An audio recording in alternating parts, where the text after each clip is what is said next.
Welcome back to the channel. This is the Action Figure Grader and the Toy Scout on eBay, who I'm not affiliated with. I don't know anything about him, but I know that he's very much on eBay a lot with very nice vintage Kenner Star Wars collections.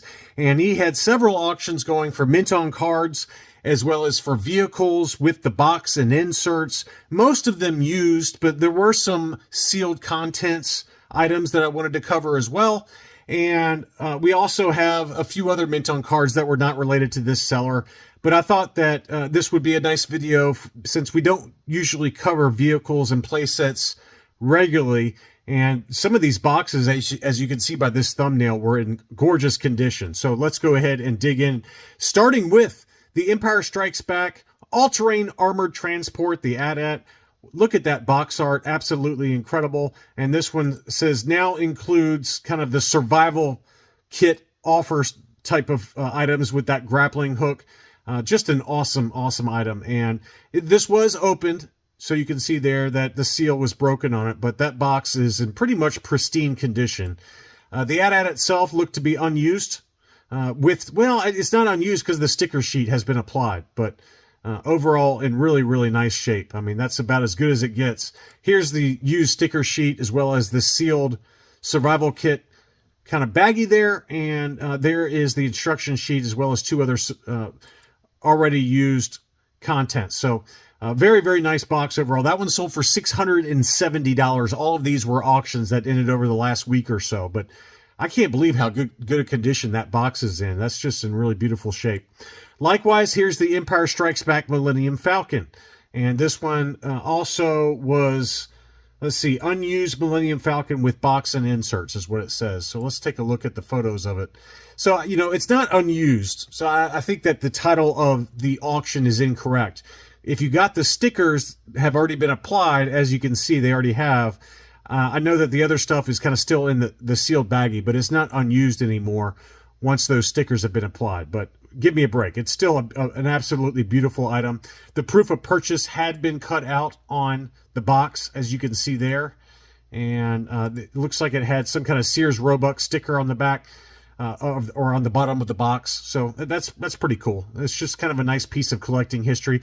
Very nice display item. You know, it doesn't have to be unused contents for it to be something worth having in your collection. I mean, the box back is in great shape. The line art, you can see that there's no kind of discoloration at all to the line art. So beautiful condition. That one sold for $689 in an auction. Next up was the Creature Cantina Action Playset. And this one also had been opened already, but the box was also in great shape. Creepy kid there in the box art. That one sold for $157.50, which I thought was a pretty good deal. And again, the stickers had been applied on this one. You could see that there, although the cardboard backdrop looked to be in really good shape overall. So again, for those of you that collect play sets and you just want to have it in the box and then put it in like a sledding acrylic case, these are the perfect kind of items for that. And they just don't pop up regularly enough. Likewise, here's the Slave One. That one sold for $795. And the box, again, was in pretty amazing condition. Here is the Slave One with the stickers applied and the insert for the box. There's the used sticker sheet as well as the catalog. So $795 took that one home. And again, the vast majority of that final price was related to the incredible box and how good a shape that was in. Next up was an unused C-3PO carrying case. And this one is still in the cellophane wrapper with the cardboard kind of insert or exterior kind of wrapper going around the carrying case. So this one would be one that you could consider as unused, given that it's still in the cellophane wrapper. It did have some tears on the box art, as you can see there, but probably where they took off the price sticker or something like that. So that one sold for $182.50. Next up was the Rancor. This one was still sealed in the box. So this one would be one that would be considered factory sealed and overall pretty good shape, just some light scuffs to it, but that one sold for $305, which I thought was a pretty good deal, given that it's probably in about 75 plus or 80 grade condition for the Rancor monster.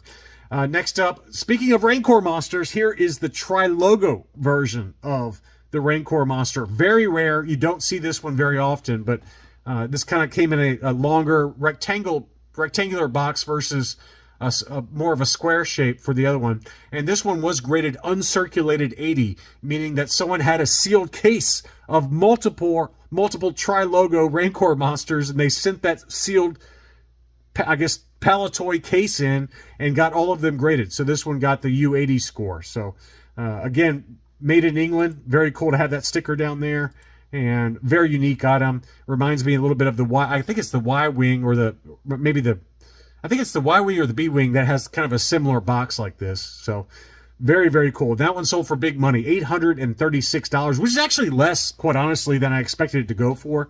I was expecting it to go for over $1,000. This is something that you don't see very often, especially in an uncirculated grade. It's got to be pretty high on the census count for AFA, but beautiful item. And again, about $840 took that one home plus shipping. Here's one I sent out to my Patreon supporters. It was a mint and seal box, factory sealed speeder bike, very common item. But what was uncommon about it is that the flap had not had any fold whatsoever on it. Most of the survivors that you see out there on eBay, that top flap has been folded over, causing a crease on the back. But this one was in factory fresh condition, probably about 80 grade condition overall. Light scuffs here and there to it, but I think it gets the 80 grade. And that one was sold by South Beach Toys, which is apparently they watch the channel, so shout out to them. Great price on it, $175 free shipping. I thought that was very fair, given that high grade examples, AFA graded examples, can go for double that price. So I thought that was very fair. Going back to Toy Scout, they had a size Snoodles Rebo band, and this one did have the crease on the flap. So that's one of the things that you usually do see for the Rebo band. And this one appeared to be still factory sealed as well, so that's kind of cool. Very yellowed blister, which does happen quite often with the Rebo band. That one sold for $261, which I thought was a pretty good price there. And, there's some creases to it, things like that. Probably about 75 grade shape, but overall, that's a pretty good price, $261 for that one. Next up, digging into some mint on cards now.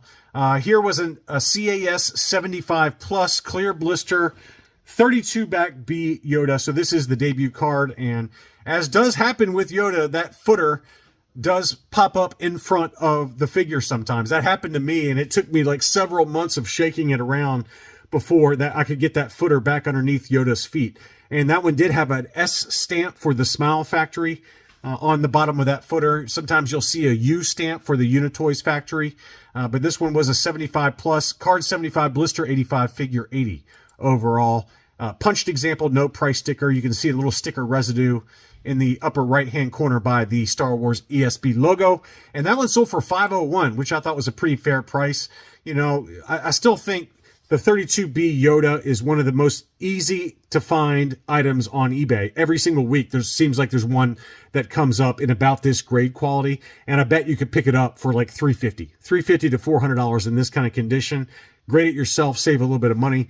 Or you can buy one already graded if you want to, but you got to pay a little bit more money for it, has been my experience. Especially AFA grade, AFA 80s and 85s. I mean, they can go for over $1,000, and I never have figured out why, when you can buy them pretty easily yourself on eBay and try grading it yourself.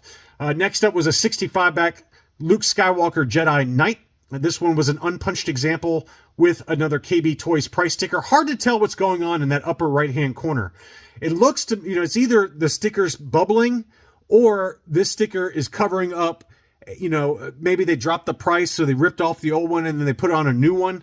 I don't know, but, it looks a little questionable to me. That's all I can say about it. Again, it could just be bubbling, right? It's not a litho tear underneath there.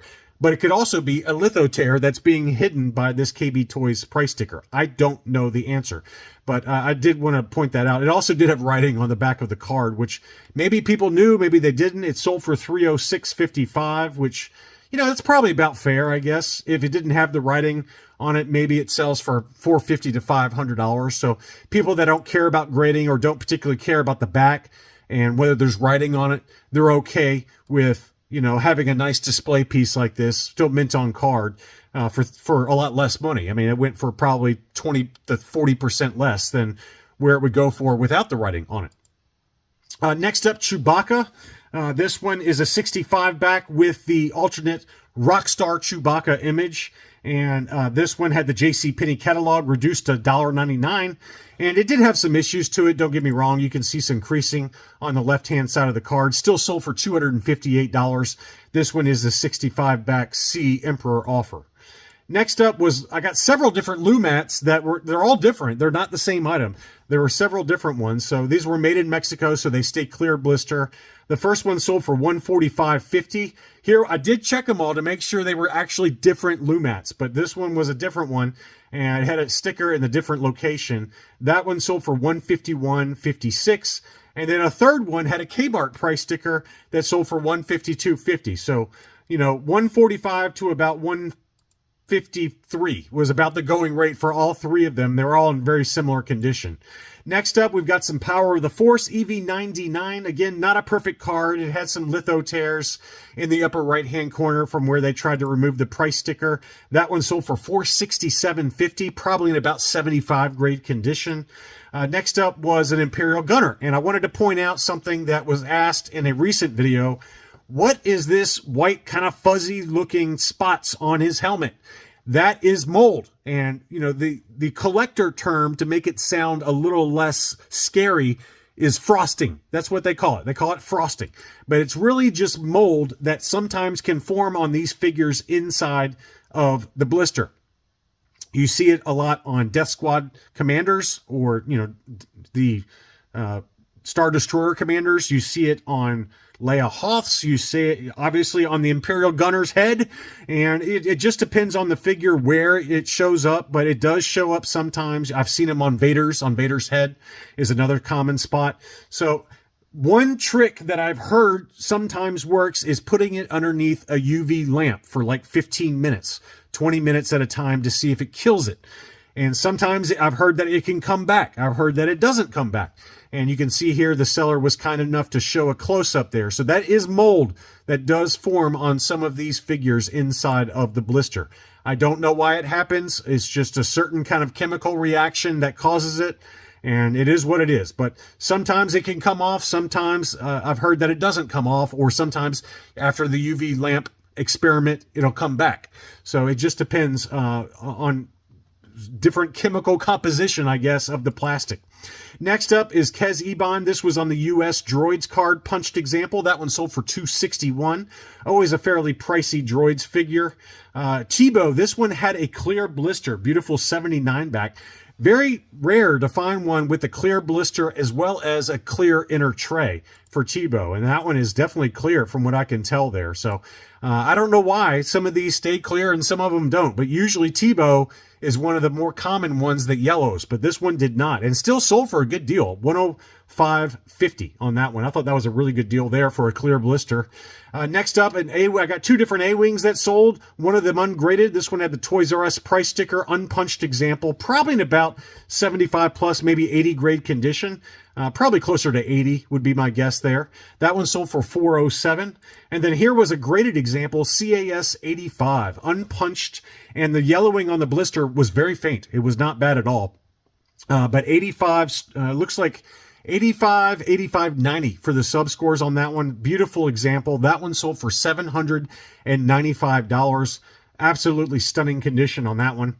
Here was another CAS graded Power of the Force. This one's Luke Skywalker in his Endor poncho, graded 80. Another very nice example, unpunched with the larger UFO style hanger tab. That one sold for $431.66, which I thought was an absolute bargain, given that Luke ungraded complete, just loose, can go for $300 to $325 all day long. So $431 for that was a bargain, in my opinion.